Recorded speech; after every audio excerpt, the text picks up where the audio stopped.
large ship has been seen for 2 consecutive days near Myanmar across the Naf River border in Teknaf, Cox's Bazar, Bangladesh, and on that ship in the land of Myanmar. The shooting is going on from Wednesday, June 12 night to Thursday, June 13 afternoon.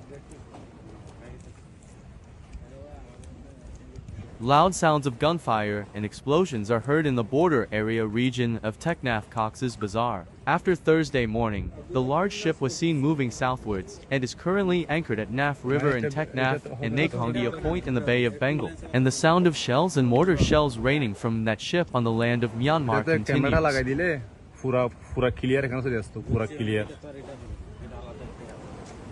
In this regard, BGB and Coast Guard officials have been called several times on mobile phones, but they have not responded.